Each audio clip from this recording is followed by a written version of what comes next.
381 cils piégés, une pilote d'A10 a enfreint toutes les règles pour les sauver. Avant de plonger, prenez un instant pour me dire d'où regardez-vous la vidéo et quelle heure est-il? Peut-être le lever du soleil à Nairobi, minuit à New York, l'après-midi au Canada ou le soir en France. Ne vous contentez pas de regarder en silence. Laissez un commentaire ci-dessous et voyons quelle portée cette histoire aura à travers le monde. Maintenant, plongez-vous et commençons. La vallée était un tombeau en devenir.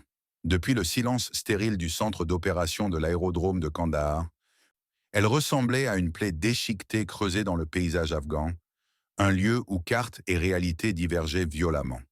Sur les écrans clignotants, 381 icônes bleues, représentant la vie des Navy SEAL de l'équipe 7 et de ses détachements, formaient un nœud désespéré au fond d'une cuvette naturelle.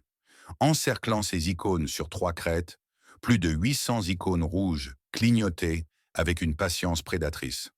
Les transmissions radio, autrefois précises et disciplinées, devenaient inégales, effilochées par le crépitement constant des tirs et la cadence croissante du désespoir. Là-bas, dans la poussière et le sang, des hommes comptaient leurs derniers chargeurs. Là-haut, dans le froid climatisé du commandement, des hommes comptaient les morts avant même leur chute. Ils rédigeaient déjà le rapport des pertes, un document de reddition procédurale dont le langage bureaucratique était un éloge stérile et glacial pour les hommes les plus courageux qu'ils possédaient. C'était une conclusion inévitable, un problème de géométrie et de munitions qui n'avait pas de solution dans les limites rigides de la doctrine militaire. Les règles d'engagement étaient une condamnation à mort. Les F-16, prédateurs racés de la haute atmosphère, tournoyaient à des kilomètres au-dessus, leurs pilotes impuissants. Leurs paramètres opérationnels leur interdisaient de tirer à moins de 100 mètres des forces amies, précaution nécessaire pour éviter l'horreur catastrophique d'un tir fratricide. Mais l'ennemi n'était pas à 100 mètres. Il était à 75 mètres, puis 50, leur lueur de départ suffisamment proche pour être confondue avec les flashs des hommes qu'ils tuaient. Les hélicoptères, véritables anges de l'extraction, ne pouvaient même pas approcher. 2 sites de missiles solaires confirmés sur les contreforts sud transformaient toute descente en acte suicidaire. La vallée avait été choisie avec un génie diabolique, un système d'élimination parfaitement conçu pour neutraliser la suprématie technologique américaine et transformer une mission de sauvetage en massacre. Chaque moyen, chaque protocole, chaque plan soigneusement élaboré avait échoué, s'étant effondré face à la brutalité du terrain.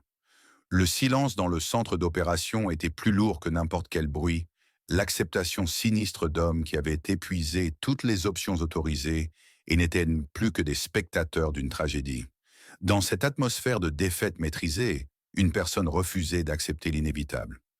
Le capitaine Delaney Thomas, du haut de ses 26 ans, jugé trop émotif par les commandants qui fixèrent désormais leurs écrans, le regard vide, ne voyait pas une fin, mais un problème attendant le bon outil.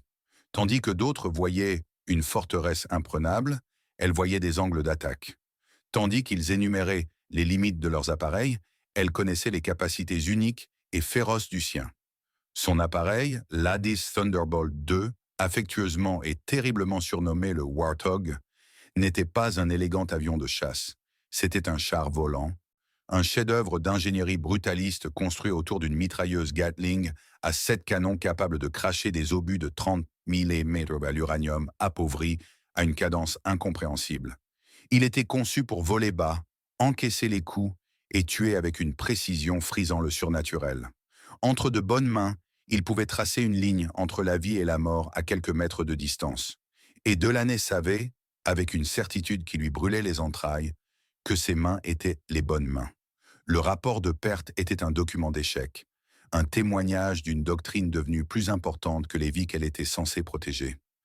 Il évoquait des pertes acceptables et des replis stratégiques, la reconnaissance de sacrifices qui n'avaient même pas encore été consentis. Mais Delaney croyait en une doctrine différente, inscrite non pas dans des manuels, mais dans le contrat fondamental entre soldats. On n'abandonne pas ses proches. Tandis que les officiers supérieurs commençaient à débattre discrètement de la formulation de leurs notifications aux proches, Delaney sentit une résolution froide et claire s'imposer à elle. Ils pouvaient rédiger leur rapport. Ils pouvaient suivre leur procédure. Ils pouvaient accepter la perte de 381 Américains, car le règlement stipulait qu'il n'y avait pas d'autre choix. Elle, cependant, s'apprêtait à lui proposer un autre choix, un choix qui impliquait de transgresser toutes les règles qu'il considérait comme sacrées. Un choix qui permettrait soit de sauver chaque homme de cette vallée, soit d'ajouter son nom à la liste des morts. Le temps des permissions était révolu, le temps de l'action était venu. Alors que le soleil tapait sur la poussière afghane, projetant de longues ombres menaçantes sur la vallée de la mort, le sort de centaines d'hommes était scellé par un comité. Mais aux abords de la ligne de vol, un pilote solitaire s'apprêtait à briser ce sceau. L'histoire officielle était déjà en cours d'écriture. Le récit clair et net d'une tragédie inévitable. Delaney Thomas allait écrire un nouveau chapitre, non pas à l'encre, mais avec des balles de tungstène de 30 mm. Les hommes de la vallée ignoraient son nom. Ils ignoraient son existence. Ils se préparaient à leur fin, priant pour un miracle dont le commandement avait déjà décidé qu'il ne se produirait pas. Ce miracle marchait actuellement sur le tarmac brûlant, son cœur battant un tambour régulier et déterminé contre le rugissement des avions lointains et le silence plus pesant de la défaite acceptée. Le compte-rendu officiel montrerait que ce jour-là, le protocole avait été respecté et les moyens gérés. Delaney allait créer un autre record, un record qui serait murmuré avec admiration pendant des années. À 6h30, la ligne de vol de Kandahar n'était plus qu'un mirage chatoyant de chaleur et de kérosène. Le soleil, tel un marteau impitoyable, s'abattait sur le béton et les coques métalliques des machines à tuer les plus perfectionnées au monde. Debout à côté de l'avion 297, son A-10 Warthog, la capitaine Delaney Thomas se sentait comme une note de bas de page dans une histoire écrite par des géants. L'avion était moins un avion qu'une déclaration de guerre. Son nez émoussé, peint des dents hargneuses d'un prédateur, son fuselage marqué par les petites réparations et les taches de suie de 100 sorties de combat. C'était une machine laide, têtue, brutalement efficace, et Delaney l'aimait avec une férocité qui déconcertait ses collègues masculins. Il la voyait comme une petite pilote d'origine irlandaise, dont la passion était interprétée à tort comme une émotion, un handicap dans un monde qui valorisait le professionnalisme froid et détaché. Son indicatif d'appel, Valkyrie, était censé être une blague pour les sportifs de combat, une référence au sélectionneur mythologique des tués, mais elle le portait avec un défi silencieux qu'ils n'ont jamais compris. Le major Sanderson s'approcha, son ombre longue et nette dans la lumière matinale. C'était un homme taillé dans les règles qu'il appliquait, son visage affichant une désapprobation sévère. « Thomas, dit-il, non pas pour saluer, mais pour affirmer son rang. Tu ne fais pas la sortie principale d'aujourd'hui. Tu seras en formation avec les nouveaux. » Il n'attendit pas de réponse, continuant simplement comme si elle était un simple élément d'équipement à assigner. « J'ai besoin d'un commandement stable là-haut. Quelqu'un qui s'en tienne au plan. » Les mots non prononcés flottaient entre eux, épais comme la chaleur. « Pas toi. Tu es trop imprévisible, trop émotif. » Delaney sentit la brûlure familière de l'indignation lui monter à la gorge, un amer cocktail de frustration et de colère. Elle avait surpassé presque tous les pilotes de cette base en vol, en tir et en formation. Et pourtant, elle était constamment reléguée aux missions logistiques et aux vols d'entraînement, ses talents gaspillés tandis que des hommes moins compétents mais au tempérament adéquat étaient envoyés au combat. Elle ravala la brûlure, la comprimant dans le nœud de résolution qui la tenaillait en permanence. « Oui, monsieur, » répondit-elle d'une voix soigneusement neutre, ne trahissant en rien la tempête qui faisait rage en elle. Elle savait que discuter était inutile. Pour des hommes comme Sanderson, la dispute d'une femme n'était qu'une preuve supplémentaire de ses émotions. La dispute d'un homme était un débat tactique. Alors elle hocha la tête, se retourna vers son Warthog et caressa son fuselage, le métal chaud sous son toucher. Cet avion était sa seule véritable confidente sur la base. Il ne la jugeait pas. Il ne la questionnait pas. Il ne demandait qu'un pilote expérimenté, et elle savait qu'elle était plus que cela. Elle en était la maîtresse. Elle avait consacré chaque heure de sa vie à comprendre chaque rivet, chaque sifflement hydraulique, chaque capacité mortelle. Elle savait comment lui faire danser un balai destructeur, comment faire passer son canon de 30 mm à travers une aiguille à 50 mètres. On disait qu'elle n'avait pas les mains pour ça, mais elle savait qu'ils avaient tort. Le renvoi de Sanderson était plus qu'un simple affront professionnel. C'était le symptôme d'une cécité plus profonde. Lui et des hommes comme lui voyaient le monde à travers le prisme rigide de la doctrine. Ils faisaient confiance aux livres, aux procédures établies, rédigées et réécrites pour minimiser les risques et garantir la prévisibilité. Ils voyaient sur la préparation obsessionnelle et la pensée non conventionnelle de Delaney, non pas comme des atouts, mais comme des menaces à cet ordre établi. Elle ne voulait pas seulement voler, elle voulait comprendre le pourquoi du vol, du terrain sous ses pieds, de l'état d'esprit de l'ennemi, de la physique même des munitions qu'elle transportait. Cette soif de connaissance les rendait nerveux. C'était d'une déviation de la norme, et dans leur monde, les déviations causèrent des morts. Mais Delaney savait que c'était le contraire. Adhérer aveuglément à une doctrine qui ne tenait pas compte d'un ennemi capable de réfléchir et de s'adapter était le plus grand risque. Elle l'avait constaté dans les rapports d'opération. Les pertes qui auraient pu être évitées si quelqu'un avait simplement regardé la carte différemment. Elle supporta donc les missions condescendantes et les renvois discrets, et continua à travailler. Tandis que Sanderson s'éloignait, persuadé d'avoir remis la pilote émotionnelle dans sa case, il ignorait qu'il quittait le plus précieux atout de sa base. Il voyait une jeune femme à gérer. Il ne voyait pas la guerrière qui passait ses nuits dans un simulateur verrouillé, à mener une guerre dont personne ne soupçonnait l'imminence. Il voyait un étranger, une perturbation de son monde ordonné. Il ne comprenait pas que dans le chaos d'une véritable crise, l'étranger soit souvent le seul à pouvoir entrevoir la solution. Delaney le regarda partir, puis tourna son regard vers les montagnes lointaines et brumeuses.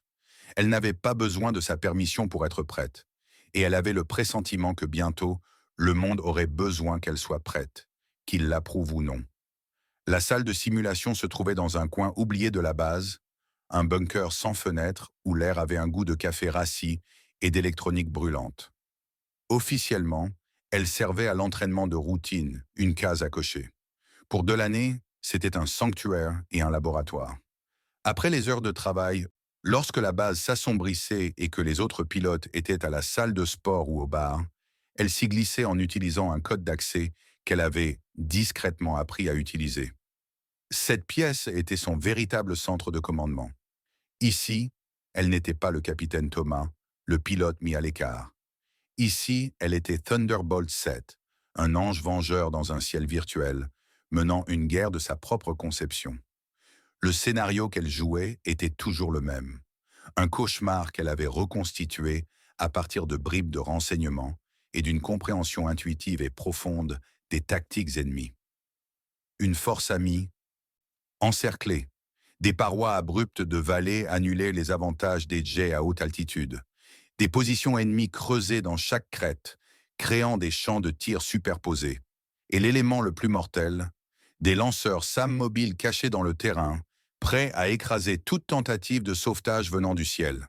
Ce soir, la simulation était particulièrement brutale. Elle survola la vallée de type Koringal, une réplique topographique si parfaite qu'elle pouvait compter les rochers dans le lit de la rivière. Sur son écran, des flashs amicaux clignotaient frénétiquement, entourés d'une nuée de flashs de bouches hostiles. Son objectif était de neutraliser les menaces et d'ouvrir un couloir d'extraction. Mais chaque tentative se soldait par un échec.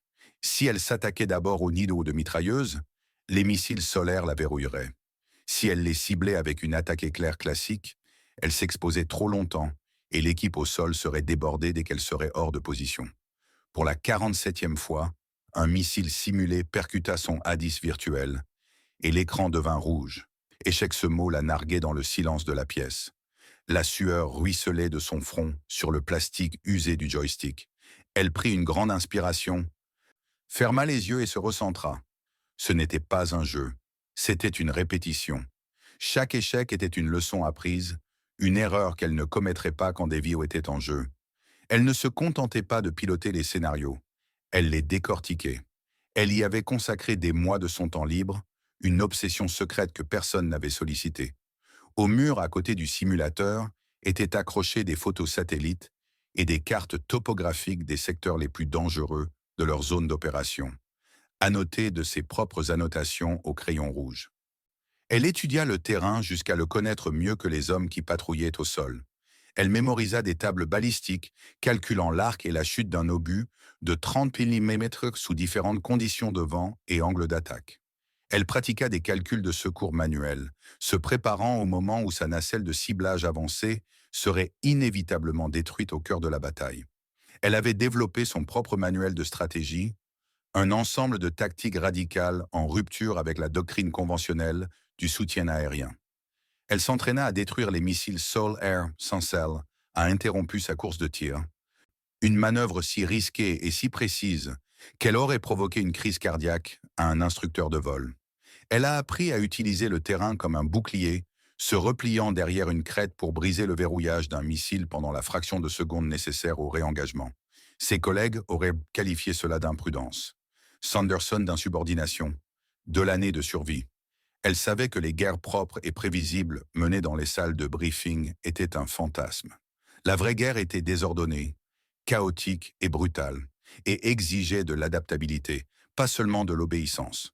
L'ennemi était intelligent. Il connaissait le manuel américain, les règles d'engagement, et concevait activement ses pièges pour les exploiter. Il savait qu'un F-16 ne pouvait pas tirer à moins de 100 mètres. Il savait qu'un hélicoptère était vulnérable aux missiles solaires. Il comptait sur la doctrine américaine pour être rigide, prévisible et, à terme, fatal aux troupes prises au piège. Ce sur quoi il ne comptait pas, c'était un pilote qui avait jeté le manuel, qui avait anticipé chacun de leurs mouvements et qui s'entraînait, seul dans le noir, à démanteler sa boîte à mort parfaite, pièce par pièce. Elle réinitialisa la simulation pour la 48e fois. Cette fois, elle ne commencerait pas par les menaces les plus évidentes. Elle utiliserait la poussière de son premier tir pour masquer la position des Alliés. Elle frapperait d'abord les points d'ancrage des tirs croisés, les nœuds les moins visibles mais les plus critiques. Elle utiliserait des rafales d'une demi-seconde, des scalpels de tungstène et non des gerbes incontrôlables. Elle actionna le micro virtuel. « Trident réel », murmura-t-elle à la salle vide. « J'arrive, dis-moi. » Le bourdonnement du simulateur l'enveloppa, et le monde virtuel à l'extérieur de sa verrière devint sa réalité. Dans la salle de guerre silencieuse et secrète, Delaney Thomas se forgeait l'arme dont le monde aurait bientôt désespérément besoin. Elle ignorait quand l'appel viendrait, mais elle savait, de tout son être, qu'il viendrait, et elle serait prête. La salle de briefing était froide, l'air chargé d'une odeur de café et du ronronnement sourd d'un ventilateur de projecteur.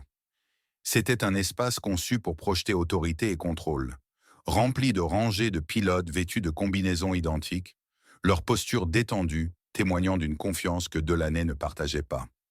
Le major Sanderson se tenait au premier rang, parcourant une présentation PowerPoint remplie de flèches, d'anneaux de menaces et d'acronymes. Le briefing portait sur les récents mouvements ennemis, analysés et présentés comme une série de préparatifs logiques et prévisibles pour un assaut conventionnel. Le consensus dans la salle était clair. L'ennemi se rassemblait pour une attaque frontale contre un avant-poste connu de la coalition. C'était un scénario classique, auquel il s'était entraîné une douzaine de fois. Cela semblait trop simple, trop clair, cela semblait faux. Delaney avait passé la nuit précédente à comparer les rapports de renseignement avec sa propre analyse du terrain. L'ennemi ne se dirigeait pas vers l'avant-poste, mais vers les hauteurs, autour d'une série de vallées profondes et imbriquées. Il ne consolidait pas leurs forces, il les répartissait, créant ce qui lui semblait être les mâchoires d'une embuscade massive. L'analyse officielle y voyait une préparation. Elle y voyait un appât. Elle attendit une pause dans la présentation de Sanderson, le cœur battant la chamade. Elle savait que s'exprimer était risqué. C'était une règle tacite que les officiers subalternes, surtout les femmes, ne remettent pas publiquement en question l'analyse de leurs supérieurs.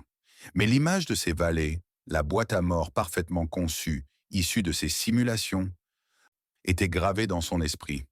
Elle ne put garder le silence. Elle leva la main. Sanderson marqua une pause, son agacement à peine dissimulé. « Capitaine Thomas », dit-il, son ton indiquant clairement qu'il s'agissait d'une interruption importune. Delaney se leva, la voix posée malgré l'adrénaline qui coulait dans ses veines. « Monsieur », commença-t-elle, choisissant ses mots avec une précision chirurgicale. Le rapport se concentre sur ses mouvements comme préparation logistique à un assaut. Mais le positionnement ne semble pas optimal. La dispersion des forces, le déploiement d'armes lourdes sur les crêtes, cela ressemble moins à un terrain d'entraînement qu'à une stratégie de confinement. Elle prit une inspiration et posa la question qui l'avait empêché de dormir la nuit. Et si ce mouvement n'était pas une préparation, mais un piège destiné à isoler une unité amie là où le soutien aérien ne pouvait rien faire? Un murmure parcourut la salle. Quelques pilotes esquissèrent un sourire narquois. La question restait en suspens, une remise en question directe du consensus confortable. Le silence s'éternisa un instant avant que Sanderson ne le rompe par un petit rire condescendant. Théorie intéressante, capitaine. Mais les services de renseignement ont confiance en leur évaluation. Nous ne sommes pas là pour spéculer sur des hypothèses qui contredisent les données. Il se tourna vers l'officier du renseignement, qui haussa les épaules sans s'engager. Sanderson se tourna vers Delaney, le regard froid. Votre travail consiste à piloter l'avion, pas à remettre en question l'ensemble de l'escadron du renseignement. Suivez votre équipement, capitaine. Ce sera tout.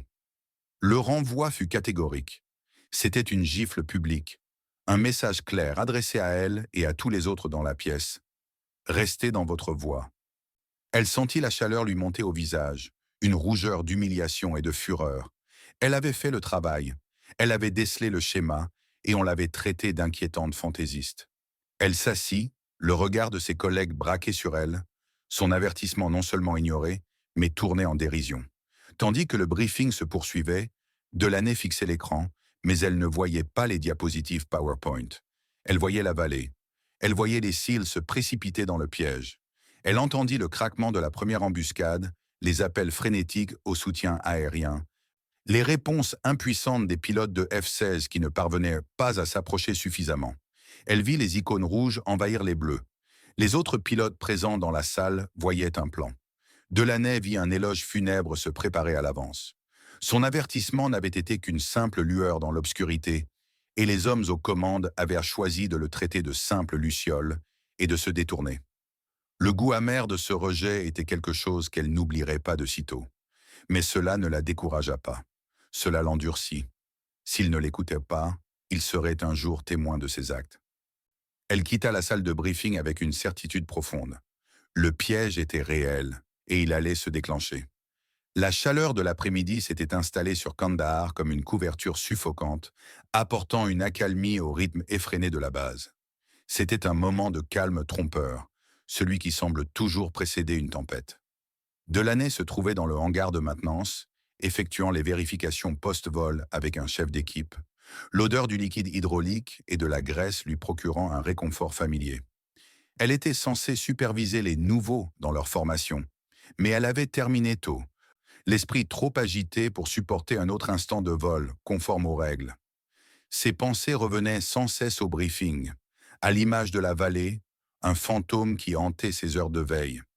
Le rejet désinvolte de son avertissement n'avait pas apaisé son anxiété. Il l'avait avivée jusqu'à en faire une pointe fine et douloureuse. Elle se sentait comme un garde de la tour de guet, qui aurait aperçu de la fumée à l'horizon et qui se serait entendu dire que ce n'était qu'un nuage. Puis, à 13h47, le monde s'est brisé. La sirène de la base a entamé son hurlement terrifiant et croissant. Un son qui interrompait la routine monotone de l'après-midi et envoyait une décharge d'adrénaline pure à tous ceux qui l'entendaient. Ce n'était pas un exercice. Des exercices étaient annoncés, programmés. C'était du concret. Le bruit était un choc physique, vaporisant instantanément la léthargie due à la chaleur. Autour d'elle, les techniciens de maintenance lâchèrent leurs outils. Les pilotes se sont mis à courir. Le calme a été brisé, remplacé par un chaos contrôlé et urgent. Delaney n'a pas hésité. Elle était déjà en mouvement, courant vers le centre des opérations. Son cœur battant à un rythme effréné qui correspondait au cri de la sirène. Elle savait, avec une certitude déchirante, ce qu'elle trouverait en arrivant. Elle l'avait déjà vu 100 fois dans l'obscurité de la salle de simulation. Le centre opérationnel était un tourbillon de panique maîtrisée. Les voix étaient aiguës, saccadées, imprégnées d'une vague d'incrédulité. Et là, sur l'écran tactique principal, son cauchemar devenait réalité. C'était la vallée. La même zone d'élimination de type Koringal qu'elle connaissait par cœur, ses lignes topographiques aussi familières que celles de sa propre main. Un groupe d'icônes bleues, identifiée comme l'équipe SEAL 7 et ses unités, était fixée dans le bol même qu'elle avait entouré de crayons rouges. Et tout autour, comme elle l'avait prédit, se trouvaient les icônes rouges de l'ennemi. 800 hommes, occupant les hauteurs, déversant leur feu depuis 3 crêtes distinctes. 2 sites SAM confirmés étaient actifs, leur cercle de menaces dessinant une barrière mortelle sur les approches sud. Ce n'était pas un simple piège. C'était exactement le piège dont elle les avait mis en garde, dans les moindres détails. Un technicien en communication, le visage blême, lut le rapport à voix haute. Ces mots résonnant comme des coups de marteau dans la salle tendue. 381 alliés au total, encerclés. Ils sont dans une cuvette naturelle, essuyant des tirs de toutes parts. Un autre officier désigna l'horloge. Les F-16 sont en poste, mais leur ETA pour la livraison des munitions est de 15 à 25 minutes. C'était une éternité. Une éternité que les hommes au sol n'avaient pas. La voix du commandant des SEAL grésillait dans les haut-parleurs, incroyablement calme, mais tendue. Attention, nous sommes à Winchester à 5h56, plus que les derniers chargeurs. 30 minutes de munitions maximum. 30 minutes. Le chiffre flottait dans l'air, une échéance ultime et implacable. Un silence de mort s'abattit sur la salle. Le piège était tendu, la mâchoire se refermait, et l'armée la mieux équipée du monde ne pouvait rien faire d'autre que regarder. Delaney se tenait au fond de la salle, submergée par une terrible et froide justification. Elle n'éprouvait aucune satisfaction à avoir raison, seulement une colère profonde et déchirante. Il ne l'avait pas écoutée. Et maintenant, 381 hommes allaient payer le prix de leur arrogance. Elle observa le visage du major Sanderson, vit une lueur d'horreur naissante lorsqu'il comprit que la situation était exactement celle décrite par le capitaine, ému. Le temps du « je vous l'avais bien dit » était révolu depuis longtemps. Le temps des débats était révolu. Les 30 minutes s'écoulaient, chaque seconde un grain de sable tombant sur les hommes piégés dans cette vallée. La sirène à l'extérieur s'était tue, mais au centre d'opération, une nouvelle alarme silencieuse retentissait dans tous les esprits. C'était le bruit d'un massacre qui commençait. Le centre opérationnel était devenu une chambre de paralysie intellectuelle. Confrontés à une crise qui défiait leurs règles, les commandants se contentèrent de réciter les règles qui les rendaient impuissants. « F-16, où en êtes-vous » demanda Sanderson, la voix tendue, frisant le désespoir. La réponse du chef d'escadrille lui parvint, filtrée par le sifflement de la radio longue portée. « Monsieur, j'ai un visuel sur la zone cible, mais c'est un nid de frelons. Amis et ennemis sont complètement mêlés. Mes règles d'engagement stipulent que je ne peux pas engager le combat à moins de 100 mètres des flashs amis. D'ici, toute la vallée se trouve à l'intérieur de ce cercle de 100 mètres. Tout largage représenterait un danger imminent d'une ampleur inimaginable. Je ne peux pas prendre ce risque. » Ces mots, sensés et justes, selon toute la doctrine, étaient une condamnation à mort. Les avions de chasse les plus perfectionnés du monde étaient réduits à l'état de spectateurs impuissants, leurs munitions à $1 million inutilisables. La discussion dégénéra en un argument circulaire, une recherche effrénée d'une solution au sein d'un système qui n'en offrait aucune. Ils parlèrent de détourner des drones pour une meilleure image ISR, de tenter un bombardement à haute altitude sur les crêtes extérieures, de préparer une force de réaction rapide terrestre qui n'arriverait jamais à temps. Chaque proposition fut balayée par la brutale réalité à l'écran. Les drones prendraient trop de temps. Bombarder les crêtes risquait de provoquer des éboulements qui pourraient ensevelir les hommes qu'ils cherchaient à sauver.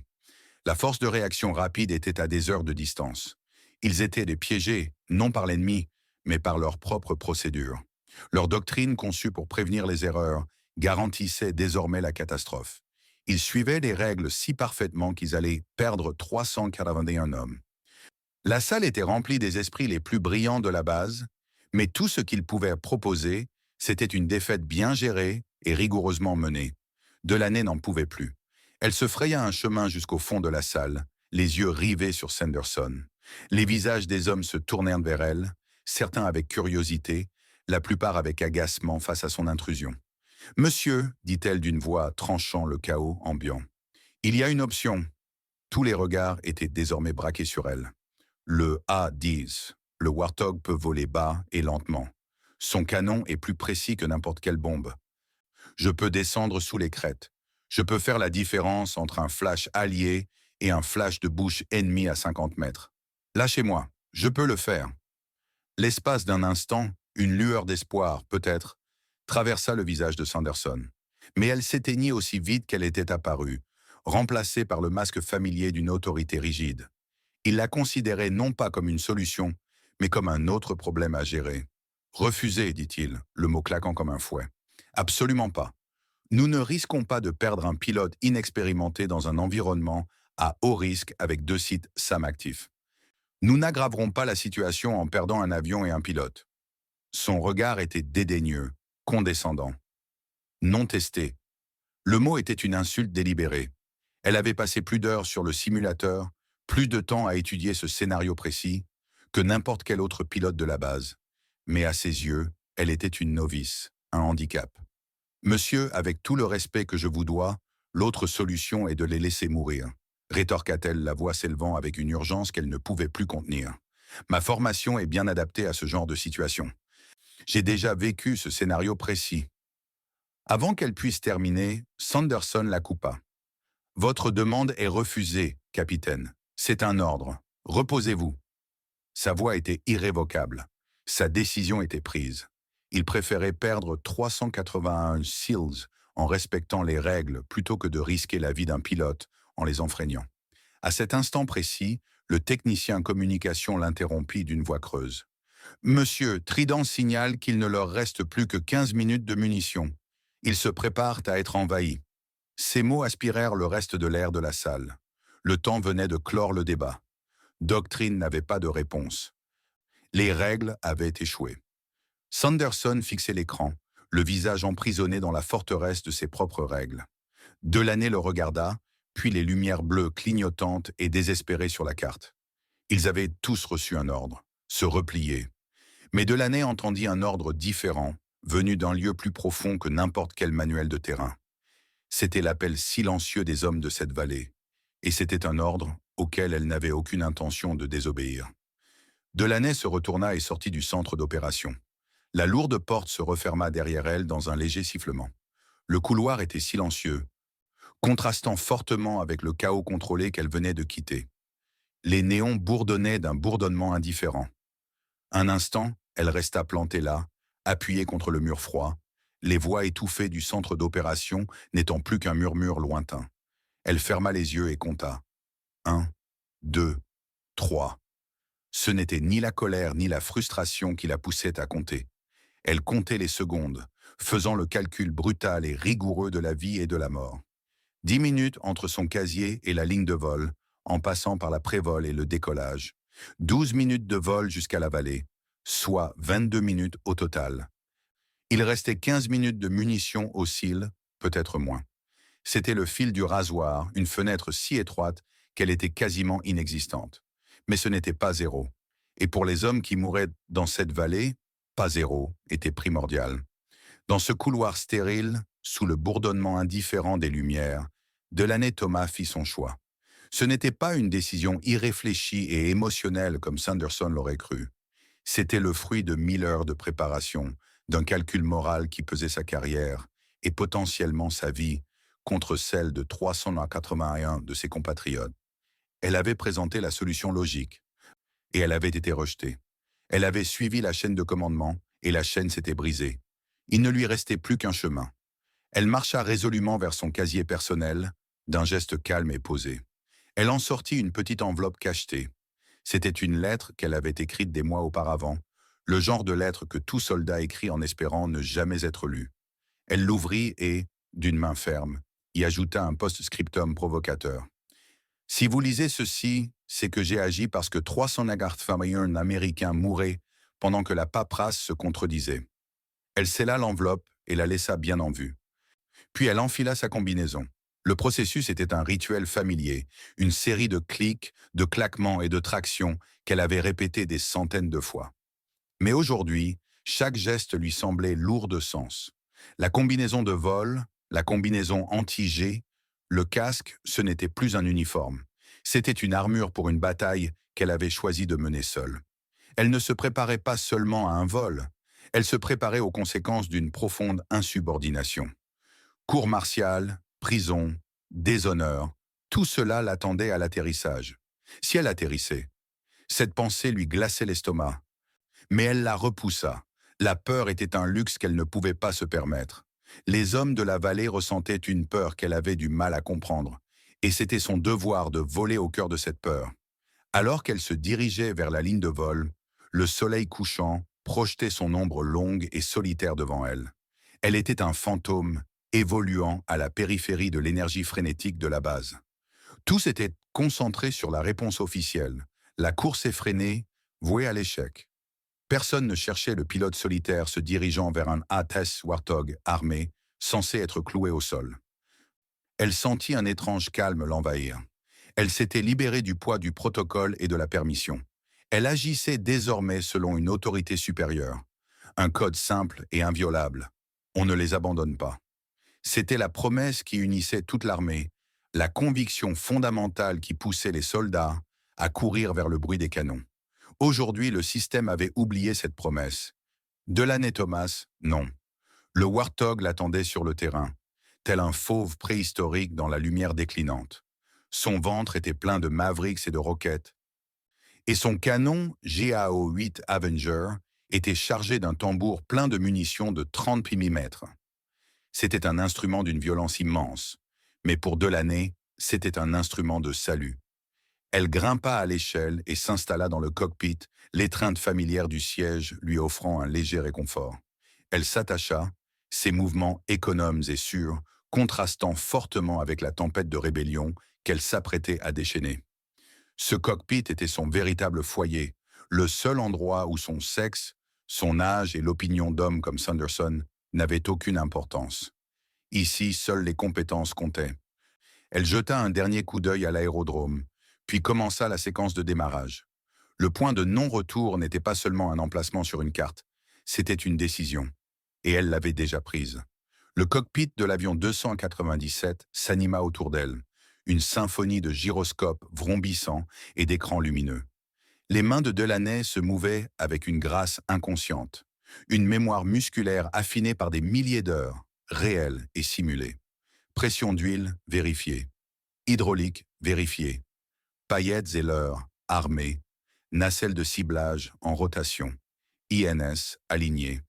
Chaque actionnement d'un interrupteur, chaque rotation d'un bouton était un pas délibéré sur une ligne d'où il n'y avait pas de recul possible. 90 secondes après qu'elle se fût installée dans son siège, les deux turbo-réacteurs du Warthog s'emballèrent dans un rugissement profond et affamé, et l'appareil respirait. Toute la séquence de démarrage était un flou d'énergie concentrée, témoignage de sa connaissance intime de la cellule. Pas de liste de contrôle, pas d'hésitation. Seule la mission comptait. Elle était un élément rebelle, un fantôme sur une ligne de vol où elle n'avait aucune autorité. Elle garda sa radio réglée sur la fréquence de la tour, mais resta silencieuse. Transmettre maintenant attirerait toute la base sur elle avant même que ses roues ne quittent le sol. Elle quitta l'aire de stationnement avec une confiance qu'elle espérait voir prise pour une autorisation, se dirigeant vers la piste comme n'importe quel pilote effectuant une sortie. Chaque seconde lui semblait étirée, rallongée par l'immense risque de ses actions. Elle s'attendait presque à voir un convoi de véhicules de la police militaire se précipiter pour l'intercepter, à entendre la voix furieuse de Sanderson grésiller à la radio, lui ordonnant de couper le contact. Mais la radio resta silencieuse. La base était plongée dans une confusion organisée, son attention focalisée sur la tragédie qui se déroulait à des kilomètres, et non sur l'insurrection qui se déroulait sous son nez.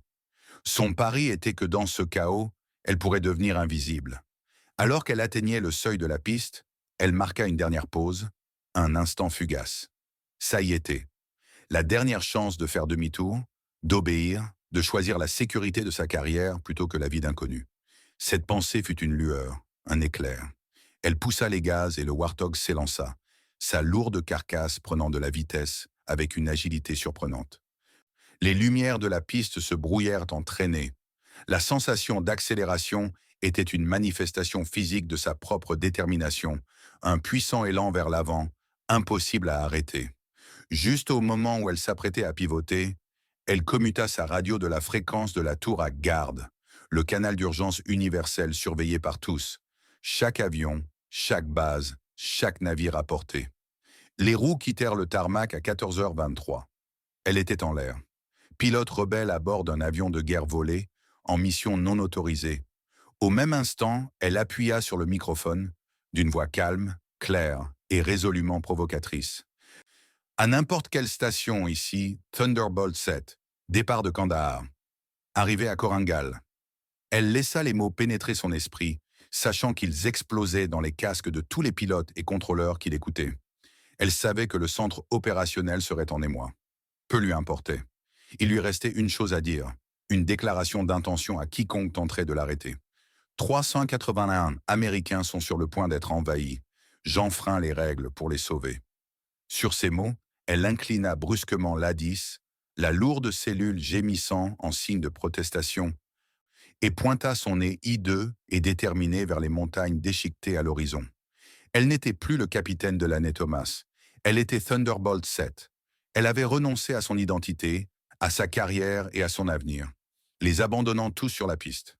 Seul restait le pilote, la machine et la mission. Au centre opérationnel, le major Sanderson lui hurlait probablement de faire demi-tour, mais elle avait déjà désactivé la fréquence du réseau de commandement. Les seules voix qu'elle entendait désormais entendre étaient celles des désespérés au sol, des hommes qui manquaient de temps, de munitions et d'espoir. Elle volait vers eux, une mission de sauvetage à elle seule, une violation de toutes les règles. Mais tandis que la base tentaculaire de Kandahar se rétrécissait derrière elle, elle savait avec une certitude profonde qu'elle volait vers la seule règle qui comptait vraiment. Le paysage afghan se déroulait sous elle telle une carte froissée et hostile. Des montagnes brunes et déchiquetées s'accrochaient à un ciel bleu pâle, leur sommet projetant des ombres violettes profondes sur les vallées en contrebas. C'était un pays brutal et impitoyable, et depuis le cockpit de l'A-10, Delaney comprenait pourquoi il avait été un cimetière d'empire. Elle volait bas, rasant le terrain pour masquer son approche, son warthog, telle une ombre grise effleurant la roche et le sable. Le monde extérieur à sa verrière était vaste et silencieux, mais à l'intérieur de son casque, le bruit d'une bataille à sa fin sanglante et désespérée. La radio, réglée sur la fréquence des cils, était une symphonie chaotique de parasites, de cris et du grondement rythmique et glaçant des tirs de mitrailleuses lourdes. C'était le bruit des hommes qui agonisent, et cela la motivait, la poussant à exiger davantage de ses moteurs. Le commandant des forces terrestres, un homme qui se présentait seulement sous le nom de Trident Actual, était un roc de calme dans la tempête. Sa voix ne se brisait jamais, mais le rythme de son discours trahissait la dure réalité.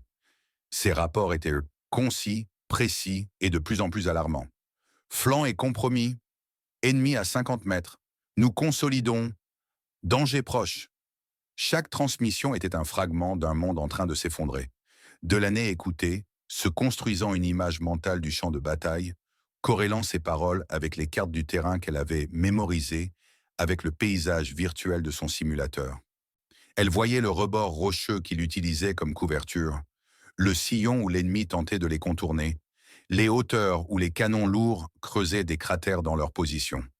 Elle était encore à quelques minutes, mais dans son esprit, elle était déjà au cœur du combat. Un chef d'escadrille de F-16 prit contact sur la même fréquence. Sa voix monocorde, détachée et professionnelle, celle d'un pilote loin de la poussière et du sang.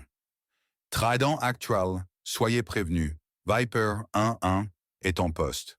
Nous avons la zone cible en vue. Une lueur d'espoir perça le chaos au sol. Puis le pilote du Viper lança l'inévitable et déchirant avertissement. Nous ne pouvons pas engager le combat à moins de 100 mètres. Je répète, nous ne pouvons pas engager le combat. Trop dangereux à proximité. Une nouvelle vague de tirs ennemis éclata au sol, presque comme pour se moquer de l'impuissance du F-16. L'espoir s'éteignait aussi vite qu'il était né. Les SEALs étaient livrés à eux-mêmes. Le ciel était vide de sauveurs. C'était une exécution parfaite de la stratégie ennemie, utilisant les règles américaines contre eux. Mais le ciel n'était pas vide. Tandis que la cuvette de la vallée s'ouvrait sous elle, Delaney vit tout. L'image était exactement comme elle l'avait pratiquée, exactement comme elle l'avait rêvé dans ses pires cauchemars. Les trois crêtes qui se chevauchaient, les stroboscopes amicaux clignotant comme de faibles battements de cœur dans une mer de tirs ennemis, la poussière et la fumée tourbillonnant dans l'air calme. C'était une scène de massacre méthodique. Elle prit une inspiration profonde, son être tout entier concentré sur un seul point. Elle appuya sur son micro, sa voix tranchant à travers les parasites et le désespoir, avec une autorité qui réduisit la chaîne au silence. Trident actual, ici Thunderbolt 7. J'arrive, bas et chaud. Il y eut un silence, un battement d'incrédulité stupéfaite au sol. Puis, Thunderbolt 7, qui diable êtes-vous? C'est moi qui vais vous sortir d'ici, répondit-elle d'une voix ferme. Marquez votre position avec un IR.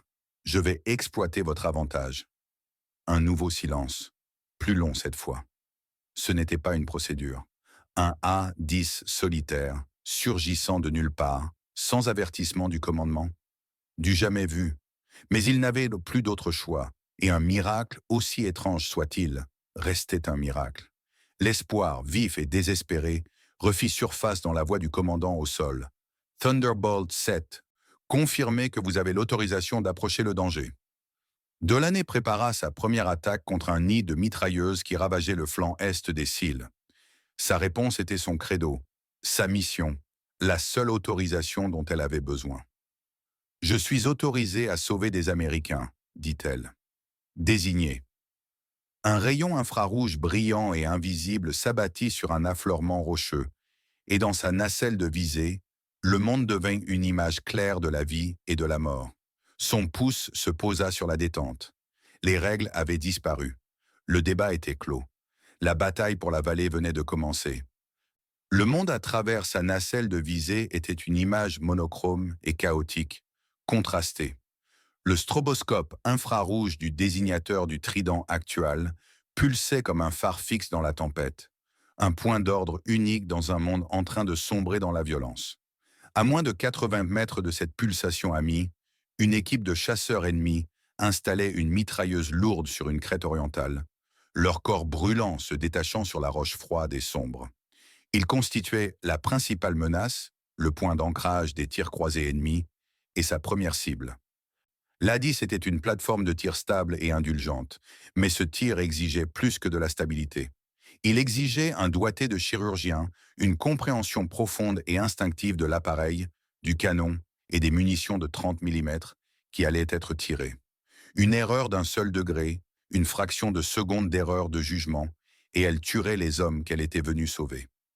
Elle ignora les bips frénétiques de l'alarme d'altitude et le concert croissant des tirs d'armes légères, ricochant inoffensifs depuis le cockpit en titane de l'A-10. Sa concentration était absolue, son univers se résumant au réticule lumineux de son écran et à la cible qui l'encadrait.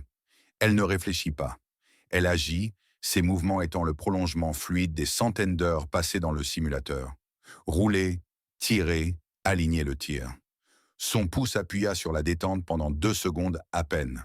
Le Warthog frémit tandis que le canon du GAO-8 Avenger explosait de son rugissement emblématique et terrifiant. Bah! Bra! Tesseux fut un bruit qui ne franchit pas seulement le mur du son. Il le déchira. Une volée d'obus en tungstène, chacun de la taille d'une bouteille de lait, traversa l'espace entre elle et la crête en un clin d'œil. La position de la mitrailleuse disparut, remplacée par un nuage de poussière et de roches pulvérisées. À la radio, une voix émue, venue du sol, perça le bruit parasite. « Mon Dieu! Touché net! Les tirs ont cessé à l'est !» Il n'y avait pas le temps de répondre. Elle entamait déjà sa deuxième descente. Trident actuel annonçait une nouvelle cible. « Versant nord, une équipe d'assaut ennemie se déplace à découvert, à 70 mètres de notre position. » 70 mètres. À l'intérieur de la limite de danger officielle de proximité pour tout autre avion, sauf pour l'A-10, c'était une journée comme les autres au bureau. Elle les vit, une douzaine de silhouettes grimpant sur les rochers, tentant de réduire la distance pour un assaut final et écrasant. Une autre rafale courte et précise du canon, un court point de tir qui traça une ligne mortelle juste devant les stroboscopes alliés. Le mouvement ennemi cessa. Elle scruta la zone d'impact avec sa nacelle. Aucun stroboscope bleu n'avait été touché. Propre. « Bon coup, Thunderbolt 7 ! Bon coup !» La voix de Trident actuel était électrique. Le désespoir remplacé par l'énergie féroce d'un combat qu'il croyait soudain pouvoir gagner. Crête ouest, il nous flanque, à 75 mètres. C'était le tir qui séparait les pilotes des légendes. 75 mètres, c'était une distance où la marge d'erreur se mesurait en centimètres. C'était le genre de tir qui coûtait la vie aux pilotes ou les conduisait en cour martiale. Pour Delaney, c'était la raison même de sa présence ici. C'était le tir qu'elle avait répété maintes et maintes fois dans le simulateur verrouillé, jusqu'à pouvoir le faire dans son sommeil. Elle braqua à gauche, entraînant le Warthog dans un piqué abrupt et tranchant qui réduisait sa vitesse et lui donnait une précieuse demi-seconde supplémentaire pour aligner le tir. Elle plaça son réticule juste en dessous d'un rebord rocheux distinct, un point de repère qu'elle reconnaissait grâce à ses études obsessionnelles de cartes. Elle ne visait pas l'ennemi, mais l'espace entre les deux. Une rafale d'une demi-seconde. Une ligne droite et parfaite de tungstène qui scindait l'air entre les flashs amicaux clignotants et les flashs de bouches hostiles.